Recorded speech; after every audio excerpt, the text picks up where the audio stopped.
G తెలుగులో ప్రసారమవుతున్న ప్రేమ ఎంత మధురం సీరియల్ అయితే ఎండ్ చేస్తారనుకున్నారు కానీ ఎక్స్టెండ్ చేశారనమాట.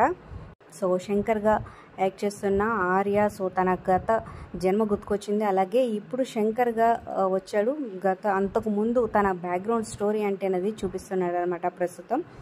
ఇక గుండమ్మ కథ సీరియల్ అలాగే జగదాత్రి సీరియల్లో హరిగా యాక్ట్ చేసిన సీనియర్ యాక్టర్ ఈ సీరియల్లో శివారెడ్డిగా వచ్చి తన మీద పగ తీర్చుకోవడానికైతే అనుని అలాగే జెండేని తీసుకెళ్ళిపోతారనమాట. సో ప్రస్తుతం అను అయితే కనిపించట్లా. సో కొత్త క్యారెక్టర్స్ అయితే ఎంట్రీ వచ్చింది. ఇక ఈ విలన్కి కూతురుగా వచ్చేసింది చారులతారెడ్డి అనమాట.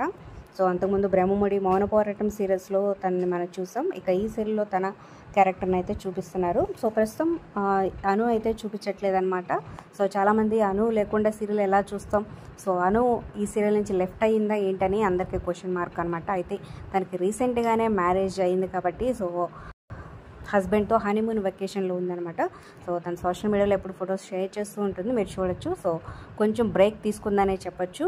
సో ఈ బ్రేక్లో చారులతారెడ్డి గురించి చూపించి తర్వాత మళ్ళీ బ్యాక్గ్రౌండ్ స్టోరీ అయిపోయినాక ఇప్పుడు ప్రెసెంట్ మ్యారేజ్ తర్వాత స్టోరీ చూపించవచ్చు. లేకపోతే ఇక ఈ సీరియల్ని అక్కడితో బ్యాక్గ్రౌండ్ స్టోరీ చూపించిన తర్వాత ఎండ్ కార్డు వేసేయచ్చు అనమాట.